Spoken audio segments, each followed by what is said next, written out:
Snap Judgment Studios. Daily Show correspondent Dulce Sloan and writer Josh Johnson are best friends who rarely agree on anything. On the new podcast called Hold Up with Dulce Sloan and Josh Johnson, they turn their hilarious, unpredictable, and legendary office banter into a war of words about topics big and small. Mostly small, from texting versus calling to club bangers versus conscious rap and everything in between. Listen to Hold Up with Dulce Sloan and Josh Johnson from The Daily Show every Thursday on the iHeartRadio app, Apple Podcasts, or wherever you get your podcasts. Attention shoppers, we now have taste in the bread aisle. Dave's Killer Bread, that's right. An organic bread that's no longer a sedative for your taste buds. Dave's Killer Bread is on a mission to make the most of the loaf, to rid the world of GMOs, high fructose corn syrup, and artificial ingredients, and plant the seeds of good in all that they bake. Killer taste, killer texture, always organic. Dave's Killer Bread. Bread amplified. You're listening to Snap Judgment.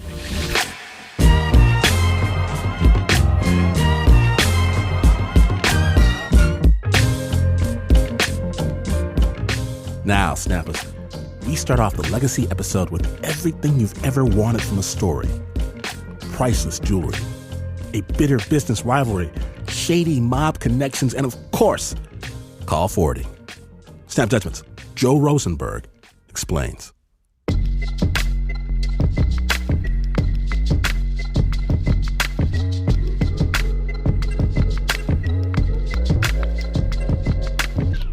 This is a story about an inventor. You've probably never heard of him, but you've definitely heard of the things he made. Conference call forwarding, voice print recognition, the red phone that dialed the Kremlin for Eisenhower. There was 39 total inventions. This is Walter Shaw Jr.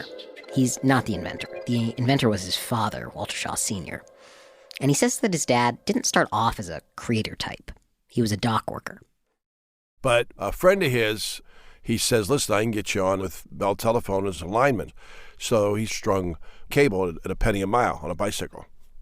And one day the foreman looked at him and says, you get this pretty good, because he understood the system. So they put him up the ranks, and he ended up going to work for Bell Labs. Bell Labs was the research arm of Bell Telephone. And back in the 1930s and 40s, Bell was the largest telecommunications company in the world. So Bell Labs was the equivalent of Google X. It was where they were developing all the cool next generation stuff. And once Walter was there, he flourished. And on his off time, he'd go home and tinker and make things. Walter Jr. was just a little kid then, and he remembers his dad spending hours at his desk at home, making endless drawings. And he says, son, if when I draw it, it'll work when I build it. I said, Dad, you sure? He said, I'm positive. I was intrigued by his laboratory, which we used to have in the garage, and he'd show me everything he was tinkering with, everything. Those are my fondest memories. He was a wonderful man, the kindest I ever met in my life, unfortunately. You know how they say the road to hell is paved with good intentions? Well, Walter Sr.'s road to hell was paved when a very wealthy industrial magnate visited him at his home. And he came to my father and he says, my wife is a paraplegic. And she had a bunch of children and she lived in an iron lung. So my dad went back to his house and was so touched by that experience, he sat down and he came up with this hands-free device that would enable her to be able to talk to her children by phone. In other words, the phone was voice-activated. And no, voice activation didn't exist back then.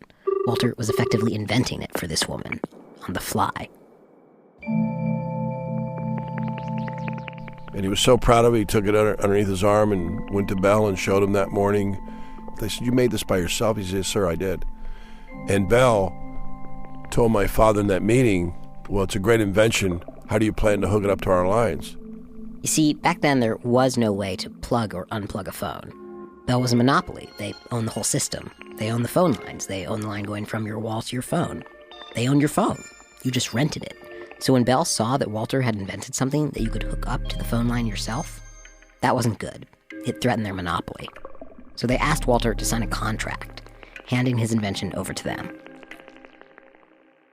My dad said his whole life, he says, the inventor should always own the invention no matter whose watch he's on. So my dad quit, and he filed the patent on it, and Bell was going to stop him. After that, Walter moved from state to state, trying to find wealthy investors for his inventions who might be gutsy enough to take on Bell's monopoly.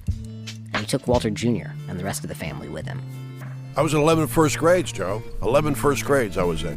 Plainfield, East Orange, Newark, Patterson, New Jersey, Secaucus. We were in Westchester, Mamaroneck. We moved to Oklahoma City. We moved to Ohio. And with each new move came a new invention. Walter built some of the first practical speakerphones, the earliest answering machines. But perhaps the thing he was proudest of was the conference call. Came to him during his sleep, the last thing he was missing, and he called us down at 7 at breakfast to show us the demonstration of the conference call. And I said, well, Dad, who cares about having two conversations on a line? Who gives a flying zip about that? He said, you'll see, it's going to be a big deal. But Walter was never able to get any of these inventions off the ground, at least not in a way that benefited him. Because not only did Bell have a monopoly, they also had the law on their side. It was a misdemeanor, a literal crime, to attach anything to a telephone line without the company's permission. It's called unauthorized attachment of Bell lines. So the inventions never brought us $1, not 5 cents, because Bell shut them down. Walter says his dad tried to put on a brave face for his family, but his war with Bell took a toll. He was up against a company that had broke him and busted him. He watched us have no lights, watched us live in places that were evicting us, watching me have one pair of pants and come home and have to hang them up after school. My mother knew every way to fix grits and wheatina with cheese and eggs, and that's what we lived off of most of our time. And we were having it really hard. Until one day, Walter was introduced to a friend of a friend who had the potential to solve all his problems. This friend of a friend, we'll just call him Archie. We're not going to tell you his last name. He told my dad who he was. He said, listen, I'm a bookmaker. Translation, he was a mobster. And we book thousands of phone calls a day on games. But the problem I have is I get raided and the police knock down our doors. And he says, I was wondering if you could do something where they couldn't find me so fast. Now, up to this point, Walter Shaw had been as straight as they come. He wasn't eager to do business with the mob. But my dad wanted to save his family, and he just had enough. So my dad said, well, give me a week or so to think about it, and I'll get back to you. And what Walter came back to Archie with was this box. It was about the size of a pack of cigarettes. And it plugged in next to the phone where Archie lived.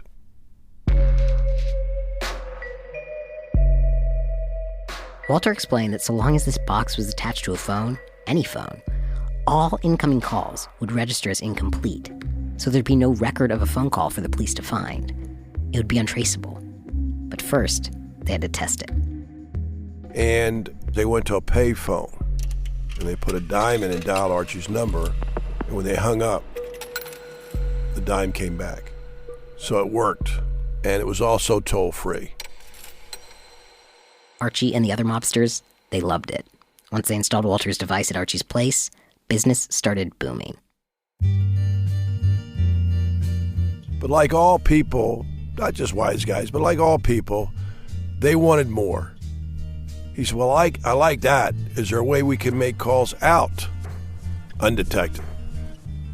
Walter just said, give me a couple days. And then, lo and behold, he made a device for outgoing calls. But like all things, that wasn't good enough. They wanted one that could follow them around the boroughs. In other words, they wanted all their calls to be untraceable, no matter what phone they were using. So my dad says, all right, we'll make that. And this third device, it was probably the best one. It was just a small box that sat in an empty apartment that the mob rented out. And if you wanted to call someone to talk, not just about placing a bet, but really anything illegal, all you needed to do was call the box, and it would transfer you to the person you actually wanted to reach. That was the predecessor to a thing that would come 10, 15 years later called call forwarding. But its street name was something a little sexier. A black box. because everything got epoxied and he'd color it with black crayon. So if it ever got in the wrong hands, they couldn't take it apart and they couldn't copy it. And when one fell into Bell Labs' hands, they never could figure out how it worked. Of course, Walter Jr. didn't know any of this at the time. He was still too young. All he knew was that their family life was improving. He finally owned nice clothes. They could eat decent meals. He was even enrolled in boarding school, and on weekends he'd go into New York with his dad. And it was in New York that he first met Archie. And I was in awe of this magnificent, fast-talking, well-dressed man. You know, shiny shoes, chauffeur-driven, the whole 9 yards. I mean, he was immaculate. So I walked up to him. I says, you dress nice. He said, do you have any need for cufflinks? Because I had these costume cufflinks. They were worth nothing, really. And Archie says, yeah, I could use an extra pair of cufflinks. Now, he knew the gig. He knew it was junk. But he didn't let on like he knew it was junk. He did it like it was the first time he ever saw a nice pair of cufflinks. So, without hesitation, he peeled off a roll that would choke a horse, and he handed me a $50 bill. First time I ever saw a $50 bill up close and personal. And that was my liking him right away. After that, Walter started hanging out with Archie all the time. He couldn't get enough of him. He remembers Archie would take him to Mulberry Street in Little Italy and show him the sights. I was starting to emulate him and looking up to him as my hero. And we were walking down where the fishmongers are, and he says, you see these dead fish here on this ice? I said, yeah. He says, remember one thing, if they hadn't opened their mouth, they'd have never been caught. I said, what does that mean? He says, it means you never say something you don't want somebody else to repeat or get you in trouble. Keep everything underneath your vest. I said, yeah, you're right. So I always kept that in my head. At the time, what did your father tell you Archie did? Like, did you understand what he and your father were involved in? I had no idea. He told me they were accountants. And he was designing a special piece of equipment for these guys that were going to use it in their accounting work. And that was his cover story. But then one day, Walter was at boarding school, waiting for his dad to come pick him up and drive him into New York, like he always did. And I saw him pull in, I waved and smiled, and all of a sudden I saw a car behind him, not knowing what was going on. And my dad got out, and these guys behind him got out and made a gesture, and he got back in the car, and they sped off after him. I never kind of understood that. And then the headmaster of the school came and got me and put me in the infirmary. And I was locked in. They brought my food, and that's all they do, bring my food, and I'd stay there. And I heard these guys laughing, and one of the kids slid the newspaper out the door, and it was a headline on the front page, and my dad's name was like third in the column. The headline said that his dad was the mob's personal inventor, that he was the inventor specifically of the infamous black box. I didn't know who they're talking about, because I didn't think my dad was a gangster. I had no idea. I didn't know what they meant. And the headmaster came in and told me they were expelling me from school because I couldn't be around these other kids because they were sons of doctors and lawyers and politicians, and, you know, these rich people didn't think I was good enough to go there. They didn't want this element in their school with their kids. So I took the bus home. How long did that bus ride last? Eternity. What did you think about on the bus ride? If it was true, the only thing I could think about is why did my dad lie to me? If it was true, I want to know why he didn't tell me, you know? And what did he tell you when you finally talked to him? He told me he made something that was illegal, and it was used for wrong purposes, and that's why he was going there for this case, this trial. He said, I've done something wrong. I said, well, you told me these were good guys. He says, and the papers don't say that. I says, you lied to me. He says, you're 12 years old, you need to know all this, and one day you'd know. The thing you have to understand about what happened next is that Walter's dad never went to prison for working with the mob. He even admitted to being the inventor of the black box at a U.S. Senate hearing on organized crime, and basically walked away with a slap on the wrist. No, what did Walter's dad in was Bell Telephone. They still wanted to know how his call forwarding device worked. When he refused to tell, he was sentenced to a year in jail in criminal court. And the crime he was convicted of Not racketeering, not aiding and abetting, no. It was the one that had mattered to Bell all along. Unauthorized attachment of a telephone line. They literally put him in Dade County Jail for a year and a day for a misdemeanor.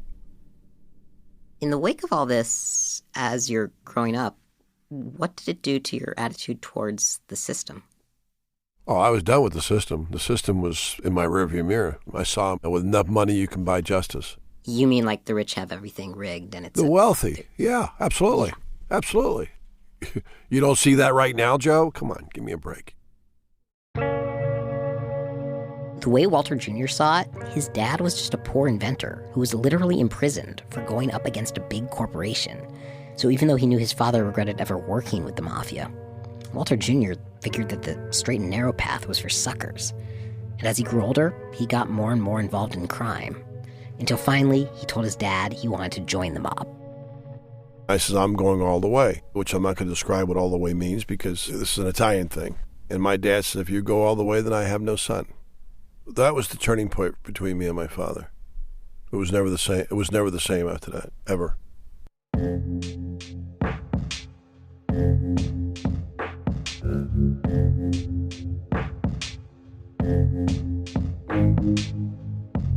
Oh, the story's not over yet, Snappers. Not by a long shot. The Snap Judgment Legacy episode continues in just a moment. Stay tuned.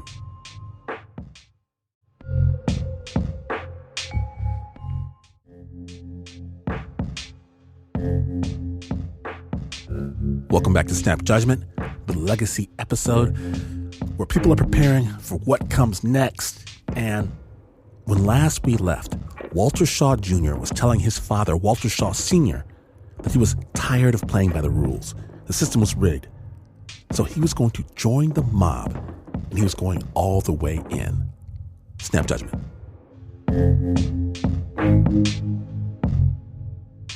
I said, I'm going all the way, which I'm not going to describe what all the way means because this is an Italian thing.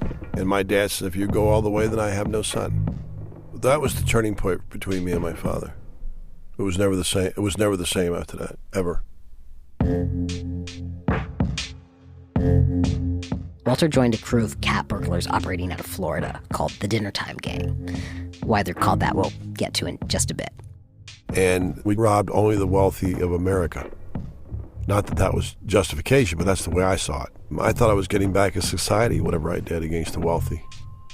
We'd get together in June to start training, running the beach to build up our legs and our stamina. September would come, we'd get the maps out, we'd decide where we're going, and then we only work October to January. But mostly because the wealthy are very vain and arrogant, like to brag about what they got and like to show it off. And their stuff comes out for the party and the season, and that's what season is. October to January. But before they could even rob a house, they had to case it. And before they could case a house, they had to know where all the best jewels were. For that, they had informants in businesses all over Florida. Dealerships, Lincoln's, Cadillac dealerships. We had cleaning services. We had safe services that were putting safes in the houses at that time. We had carpet cleaners, hair salons. We had girls that worked in the banks and the safe deposit box. We used to give them, at that time, 10% of whatever they pointed us to. Because if the boxes come out on a Friday, they can't go back till Monday. So where are they going to be? In the house. And there's no advantage to getting them when the house is empty because the best pieces are going to be on them. So usually we like to get them on the big table with the maids and the butlers between dusk and 9 o'clock at night. Dinner time. Because she's not going to be wearing the biggest rocks at dinner in the house with her husband. He knows what he bought her, and she knows what he bought her. So she doesn't have to flaunt it. So where's it going to be? It's going to be on the dresser upstairs. And normally if the light in the right side of the kitchen is off, that's the master bedroom because it's the one they keep secluded and dark. And we get the pillowcase off the bed. We find the stuff. It's always close at hand. We lock the door when we go in. So they'll call downstairs and say, honey, why'd you lock the bedroom door? So we know they found it, so we got to leave. And we're not there longer than 8 minutes. If you haven't found the stuff in 8 minutes, then leave. There's too many other scores you can go after. It's the 8-minute rule. Then Walter formed his own group. And this new group, it had its own set of rules. I didn't want to terrorize anybody that was handicapped or elderly. We didn't rob houses that had kids in the house. I didn't want to frighten a child coming in and seeing me with a ski mask on. No sentimental lodges. I used to return them. We did a house Christmas Eve, and my partner had grabbed the little small presents underneath the tree. So I says, they have to go back. He says, what do you mean they have to go back? We never go back to the scene of a crime. I said, these have to go back. Went back and we put them underneath the tree. Nobody else believed in it. They says, you're crazy. You'll get caught. I never did. Actually, there was one time Walter was caught. Kinda. He was standing in the middle of a bedroom, raiding the jewelry box, when the homeowner's mother, a little old woman, appeared. And there she was in the doorway in a wheelchair. She saw I'm the only one in the house, and I'm just coming in to use the bathroom. I said, okay. So she said, would you mind? I said, no. So I opened the door and let her in the bathroom. Then she called me when she had to get back in the wheelchair. I helped her back. And she came out and asked me if I'd bend down. She kissed me on my mask. She said, I'll give you 15 minutes to leave before I call the police. And then we left. It was in a newspaper. I remember the paper because I have a copy of it. She told me I was a perfect gentleman. Didn't make me a good guy. I was a thief. Remember that. How much did you steal, in your career, total, do you think? I'm only going by what the Fed said. The Fed said it was between 70 and 100 million retail at that time. And how much of that did you see? 25%. Still no small amount of money. We couldn't live off of it. We all squandered it, and it's disappeared as fast as we got it. We all lived large, Big homes, Rolls Royces, Ferraris. My wife liked lobster, so I'd take her to Maine to have lobster. Wait, you mean for the night? Yeah, just for the night. We'd fly up, eat dinner, and come back. And are you seeing your dad at all during this time? Nope. He wouldn't come near me. My mother would come to see my children. But I'd say, where's Dad? She'd, well, Dad's, I sent presents. My mother brought them back. Sent watches and jewelry and cars. No. Walter only had one real conversation with his dad during this period, in which his father tried to convince him one last time to leave the mob. He just says, you're going to find out yourself they're not what you think they are. They'll always trade somebody for a better deal. And you're going to get your heart broke because you might be on that end. And I didn't believe that. I said, why are you saying that to me? But he won't really tell me what it is. So he says, go find Archie. Go see him. Go see him. Go find out for yourself. He's up at that diner of his in Mamaroneck, the Chat and Chew.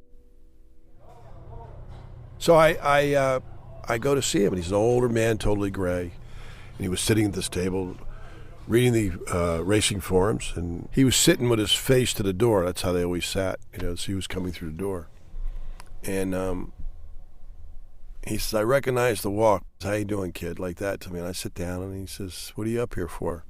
So I said, well, my dad told me to come see you. He says, oh, really? I says, yeah. He says, you got something you want to tell me, maybe? He says, oh, it's Truth Day. That's how he named it. He says, it's Truth Day. And, of course, Archie tells me the truth. Archie explained that he and Walter's dad had been arrested at the same time. And while his dad refused to name anyone, Archie caved and told them who made the black box. In other words, the only reason Walter's father was exposed and put in jail for a year is because Archie, his best friend in the mob, ratted him out. So I said to him, well, what about Mulberry Street? What about the pier? What about the fishmongers? And the fish only gets there if he opens his mouth. He said, I know. My words sounded good, didn't they? I says, yeah, they did. I believed every one of them. I hung on them. Then Archie told Walter that the mob had wanted to kill him for ratting on his dad. But his dad asked them not to. He saved Archie's life. Your dad was a stand-up guy. He took the fall for all of us. And he got the least out of everything. Then I stood up and I left. Did you consider quitting the business after that? It wasn't going to happen like that.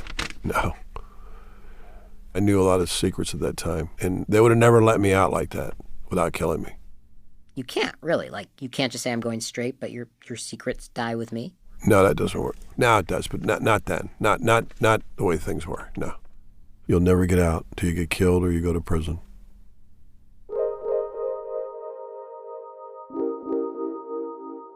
And that's eventually what happened. 7 years after he first joined the Dinnertime Gang, someone from his old crew ratted him out. The U.S. Attorney's Office convicted Walter on 3 counts of burglary. And in a cruel twist of fate, 18 months after Walter Jr. was convicted, so was his dad. Walter Sr. had been testing out a new invention, with which he was accused of making illegal long-distance calls. And they gave me life and special parole for the Habitual Offender Act. And they gave my dad 4 years in Kentucky federal prison.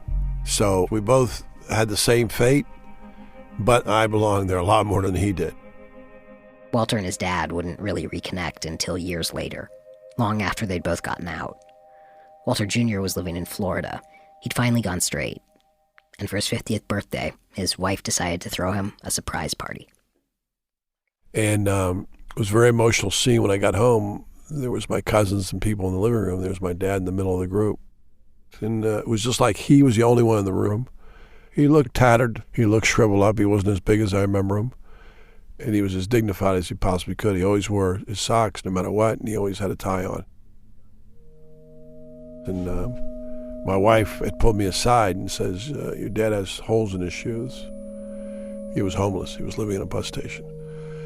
And he told me that week, he says, I'm dying. And of course, that rocked me. I said, what do you mean you're dying? He says, I've got cancer. It's metastasized. It's gone through my body. I've got 18 months left. So I kept him in the house. He didn't want to be in a hospital. He begged me not to go there. From that point on, Walter and his family effectively sat a death watch for his father. I always wondered if he had regrets about my life and about, how I met people, as you want to say it. And I never knew. He never expressed it all the years, in between, never told me. So one night as I was watching him and he was laying there, and I sat in the stairs and the lights were off except that we left a little night light on so I could see if he's okay. I see his hand go up and he waves to me. And I knew at that point, he's going to tell me now. And of course, I go over his bed, Joe, and I sit down next to him. He says, Teal, I want to tell you something. I said, Dad, if this is Truth Day, I was going down this road a long time ago. I went left, you went right. You had nothing to do with putting the gun in my hand. I chose that. So he says, is that how you want it? He had a little smile come back to his face. I said, that's the way it is, Dad. He said, that's how you want it. Okay. I says, Dad, why do you think we never benefited from your inventions? He said, my inventions will speak long after I'm gone, Teal. That's my reward. I'm not mad about anything. I'm not bitter at anybody. I said, really, Dad? He said, not even the men that hurt me. And if you go through life thinking you're going to get back, you're not. He says, Teal, you're not going to get even. So you better let it go. You can put the sword away. So that was our last conversation. I was sitting by his bed. The light was down on his face. We could see each other.